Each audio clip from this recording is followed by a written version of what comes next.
What's up, founders, and welcome back to the In Demand podcast, where we talk all about how to reach your very first 1 million in ARR. I'm your host, Orangio, and I'm the founder of DemandMaven, where we work with early-stage SaaS companies on reaching their very first growth milestones. Let's do this. All right, so you're seeing the layoffs left and right from some of the most well-respected and loved SaaS and tech companies in the world. So, what do you do? Well, first, I'm just going to say don't panic, because I really don't think it is all what it seems, just based off of some of the research that I've done myself, but then also what I'm hearing from others, even insiders of these big old tech companies. And the first thing I'm going to say is, if the layoffs have you nervous, if they have you anxious, if you're unsure about what the market will do, there's actually evidence that a lot of these big companies that you're seeing do all these layoffs and doing the thing are actually the same companies that exploded in growth during the pandemic anyway. I think what we're ultimately seeing from the market is this. A lot of these companies simply overhired. Zoom is a great example. So the pandemic forces everyone to spend their lives at home for, 2 years, whatever. And then Zoom explodes in growth because it just so happens that it's one of the most reliable, believe it or not, reliable virtual online and communication platforms out there. So then Zoom hires to keep up with all of this growth. And all the executives in tech and the media companies, they make all these big, huge bets that the world is forever changed, which, to be honest, is true. But they make all these bets that we're probably never going to go back to working in offices ever again. And we're just going to stay remote forever. And so companies like Zoom, Microsoft, Google, Facebook, Meta, whatever, they all overhire to keep up with all of this internal online demand. And then as soon as things come back offline, as soon as things come back offline, and the physical world starts moving again, people spend less time on Zoom. There's less need for it. People start to miss physical meetings. They're like, hey, I actually kind of like going to the office a little bit. I had better mental health when I got out of my house. And maybe you didn't love the commute, especially if you live in Atlanta like me. But if you did not have a super insane commute, you probably did still like being around people in some kind of way. And so some companies moved to permanent remote, but others moved to partial, where sometimes they're in office and other times they're not. But I will say overall, it wasn't the big, overwhelming tectonic shift that people were expecting it to be, and what ultimately these big execs and these big tech companies were also preparing and planning for. And I mean, to be honest, there's so little risk for them to hire a bunch of people only to potentially let them go later. There's not a huge downside, especially if they were contractors or if they did not have like very big, crazy, full-time employee packages. But of course, with less people now using Zoom, there's got to be cuts, because the whole everything is remote now didn't exactly pan out the way that people thought it would. So I'm not going to say, however, that nothing changed. Of course, things have changed. So many things have changed. And it's also begging a lot of questions for how things will continue to change, in addition to how the world and the market will react to some of the new circumstances that we're now under. But overall, I actually think that a lot of what we're seeing layoffs-wise is due to overhiring, and also kind of realizing, oh crap, we overhired and now we have to cull and let go as much as possible. So I open with this because this episode is actually about what to do in the midst of an economic downturn. And I've actually given this talk a couple of times, but I couldn't help but just think about the landscape that we're in from a tech perspective today, at least.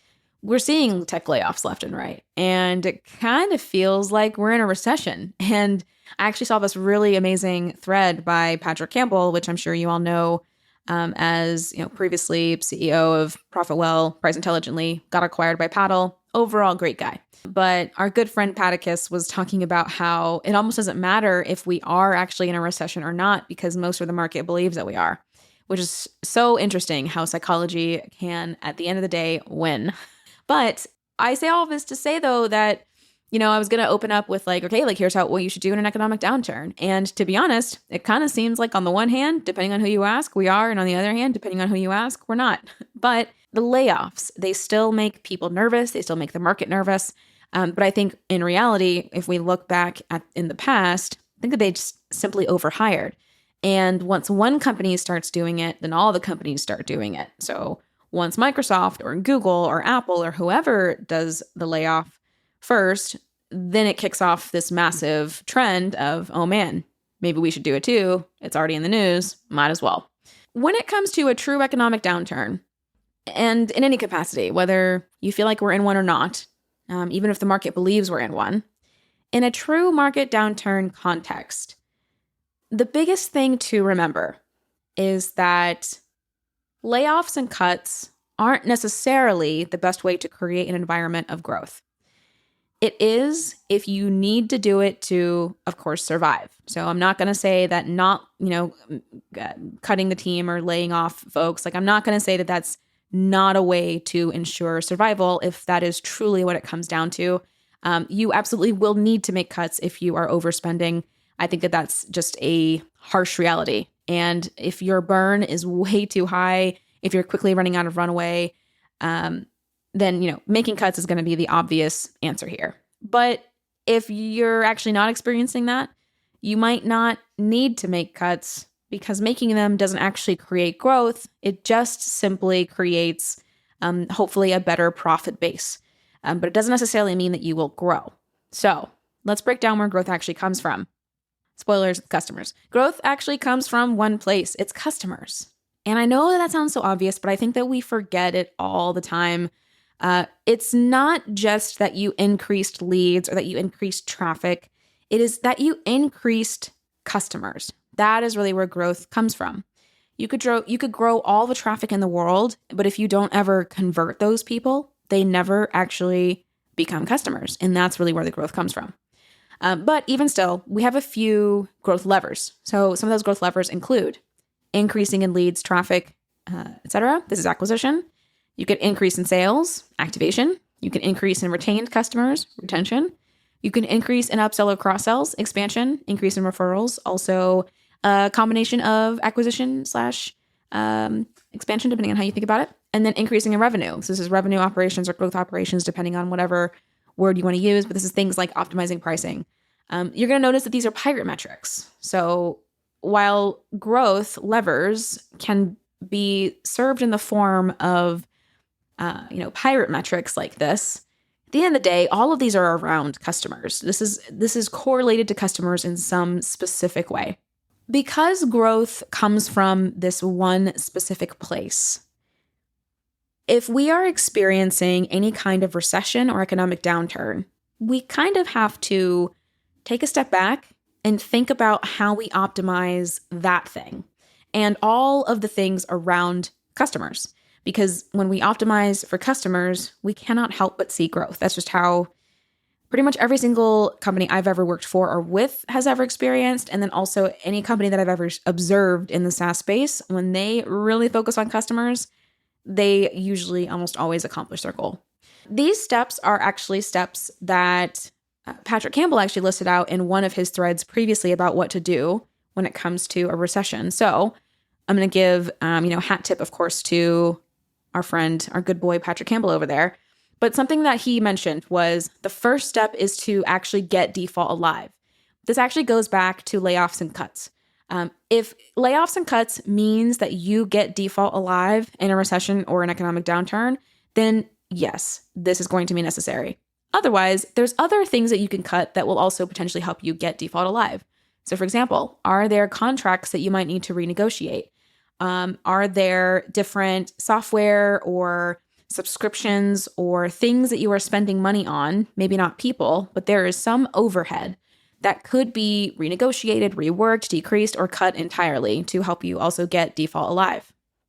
Next, you want to check for gaps. Now, this is my step, but when it comes to checking for gaps, when I say checking for gaps, you are going to sit down and look at your business. You're going to look at it from a product, a market, a model, and a channel perspective. Here's the thing. In an economic downturn, a true one, like one that, like we're all experiencing, when there are changes in the market, that typically means that there are changes everywhere else. So if your market is fundamentally changed, they've been impacted, if they're emotionally or spiritually or physically, mentally changed, then you probably also need to change in some kind of way. Like there's some adjustment that needs to be made. Value props might have shifted. Your competitive differentiators might have shifted. Your competitors also might have shifted. So the real question here is when you are thinking about the market as a whole and you are starting to check for gaps, your big questions are going to be, how have your customers changed? Because they absolutely have. They're either excited because the downturn has created different opportunities that they weren't expecting, or they are not excited and they're actually reevaluating all the different platforms or things that they're paying for or subscribe to, including yours, including your product. And it is your imperative to know what that is as soon as you possibly humanly can, because what you don't want to happen is you don't want to be the Thanksgiving dinner turkey. So for my American friends, you know what I'm talking about. The turkey that ends up for Thanksgiving dinner never knows it's going to be for Thanksgiving dinner until it's Thanksgiving. Because all it knows is it's a turkey. It's being held captive and fed wonderful, glorious food every day until one day, however many years later, 1 year, 2 years, whatever, all of a sudden they're on the chopping block because it's Thanksgiving. And then, of course, to my non-American friends, Thanksgiving is a tradition where we, I guess, basically like eat turkey and a whole bunch of other carbs and things. And if you're from the South, you eat like all kinds of like absolutely delicious things that should honestly not be allowed. Like there's just so much fat, carbs, sugar, like all the things. But anyway, so you do not want to end up the turkey, basically. And the market, when a downturn or recession happens, it is basically like the perfect environment. It is the perfect crock pot or the perfect oven to throw a turkey into. And you want to make sure that you are not the turkey if you possibly can. But you also want to be looking for gaps in terms of like how the competitors have changed. Where are they stepping back? And where can you potentially step in? Sometimes competitors step back from certain audiences, and that's, because they need to, and maybe you shouldn't either. But sometimes they step back from certain segments and channels and areas, and that actually creates a gap for you to step through. So step number 2, checking for gaps. You really want to understand, how has the market changed? How have my customers changed? And how have my competitors changed? Because there will naturally be gaps that are created, things to fill, and also ways that you can then adjust your go-to-market. Step number 3, we are now going to refocus on growth. So again, step number 1, get default alive. Step number 2, check for gaps. And then step number 3, now let's refocus on growth. So there's tons and tons and tons of studies on this. There's decades of research and tons of businesses and firms that have conducted this research on businesses. And by far and away, the overwhelming consensus is the companies that succeed through a downturn, they are the ones that ultimately tighten their belts. So they become more frugal. They focus on leadership. They also trade the short-term profitability for long-term gain, because they've got to think not just 6 months from now, but 2 to 3 years from now. And also they refocused rather than just like cut spending. Here's the hard truth. When it comes to refocusing on growth, the truth is that like you're still going to be spending and investing in growth. Like you're not going to not invest in growth, because cutting spending on growth doesn't mean that you're going to continue growing. There's actually a really good study and also example by Bain & Company. So Bain & Co., they actually gave this analogy that a recession is kind of like a sharp curve on a racetrack. The best drivers will apply the brakes before the curve. They turn hard towards the apex of the curve, and they accelerate hard out of the curve. We can actually compare this directly to the same strategy when used. We can use this like in terms of like a recession as well. So applying the brakes before the curve, you can think of that as cutting costs. These are the truly unnecessary things. Then when we turn hard towards the apex of the curve, we're adjusting our strategy and our plan. And then when we accelerate hard out of the curve, we are going ham before the markets rebound. And when I say go ham, we are investing in growth. We are stepping on the gas. We aren't just going to turn towards the apex and then not go. We're going to accelerate. We're going to get out of the curve. What's important here, though, is to remember that you don't necessarily just cut costs and then sit and wait. This was a favorite movie. I think it was it Shaun of the Dead, where the character, Simon Pegg's character was like, we're just going to go to the Winchester and wait for the whole thing to blow over. You're probably not just going to go to the Winchester. You're probably going to create a plan and then execute that plan with as much might as you possibly can muster. But of course, within reason. Obviously, we're not going to overspend into oblivion, but we are, however, we're not just going to sit and wait for the whole thing to blow over at the Winchester. We're actually going to do something. The other thing I just want to leave you with is that Bain & Company also found that for companies that did ultimately focus on growth during a recession, they saw a 3x lift in growth over others who didn't actually focus on growth during a recession. So if there's anything else to lull you into a sense of confidence when it comes to investing in growth, even in a recession, I would say this is another stat. So all that to say, when it comes to recessions, downturns, you don't just want to tighten your belts and then just sit and wait again.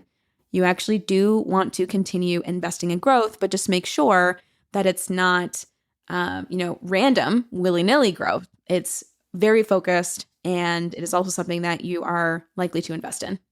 If you are experiencing any slowness now, so let's say as a founder of SaaS, you might be experiencing some slowness from a growth perspective yourself.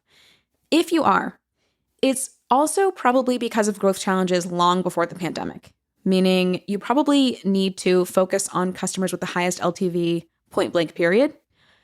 Then you should be identifying opportunities that ultimately create higher LTV. So for example, things that create higher LTV are things like customer experience.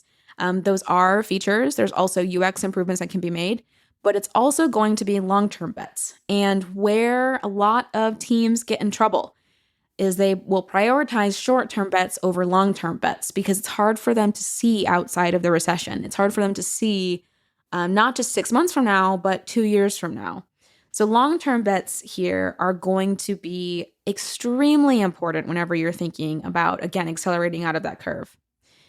We also highly recommend taking a look at expansion revenue opportunities. So for example, there's other ways to create more value. Expansion revenue usually means that you have upsold or cross-sold into either add-ons or a new plan or package that is more than what they are currently paying. This also indicates that you really understand your value metric, and you also understand what are some of the other jobs to be done that customers are trying to hire the product for that you can then go and create features and product around that you can potentially charge more for. There's also activation opportunities. So for example, can you convert more customers without more marketing, which is by far and away like every founder's dream, of course. But activation really speaks to when you do acquire these absolute strangers, do you have a customer experience and a product experience that ultimately activates customers more effectively, efficiently, and also in a way that creates a happy paying customer, as opposed to maybe someone who's kind of like, meh, it's lackluster. And then finally, the last piece of feedback/advice when it comes to really refocusing on growth is any segments that have been hit the hardest, any segments that appear to maybe experiencing like the brunt of the downturn or whatever it is, you might need to pull away from those segments and then refocus on segments that are either experiencing their own growth or have not been hit as hard. And this is really just more of a hedge. It is to hopefully de-risk what is currently happening from a downturn perspective, But it just ensures, again, survival. Now, you're not going to abandon the customers. I'm not saying that you're going to like go and cancel accounts or anything. But what you are going to do is you're going to say, okay, I'm noticing that this particular segment seems to be getting hit pretty hard. Maybe we don't run campaigns on those folks for a minute. Maybe instead we really work to understand what their needs are. If we can provide value and help, great. But otherwise, we've got to put our effort into acquiring maybe a different segment for a while. If you have listened to my podcast about focusing versus niching, which by the time that this recording comes out, I think it'll be 2 weeks after this recording comes out, there is an episode called Focusing versus Niching that would be very much applicable to this particular scenario. Basically, what I'm saying is you're going to go and focus for, let's say, 12 to 18 months on a different segment just for a while, and then you can come back to your roots when the whole thing blows over. But again, not just because you were just sitting in the Winchester, but because you were actively, doing the thing.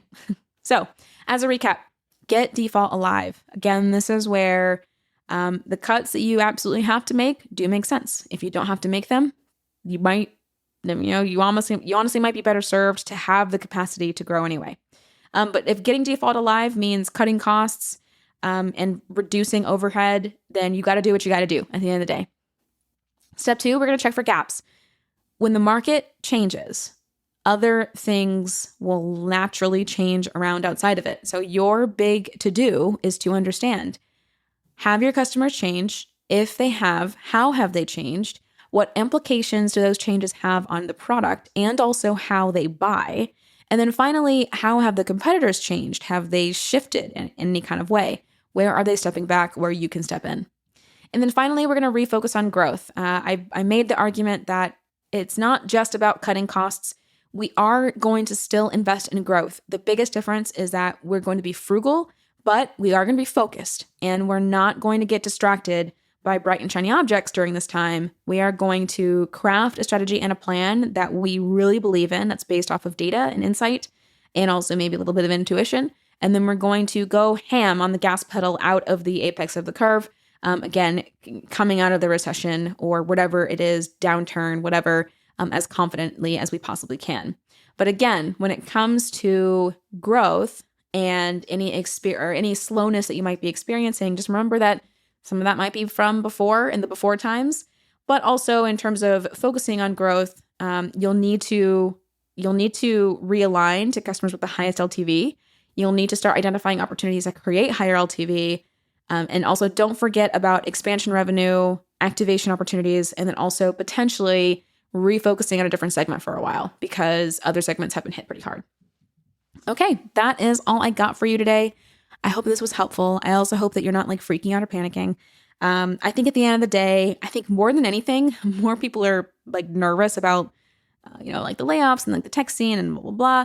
I actually don't know that any clients that we've had at least have experienced any kind of slowness. But if you are, this could be a really good way just to make sure that you are ensuring survival. And then, of course, if you are not getting hit with any kind of recession or downturn effects, or even network effects from like the layoffs that are currently happening in the tech scene, then at least this gives you a playbook in the future and you can come back to this just in case, you're needing some inspiration about what to do. Okay, thanks again, and we will, I'm sure, chat soon. Bye, y'all. As always, thank you so much for spending this time with me. To learn more about how to reach your growth goals for your SaaS business, head on over to DemandMaven.io. You'll find all kinds of free resources, articles, and content. Don't forget to subscribe if you haven't already, and I'll see you on the next one.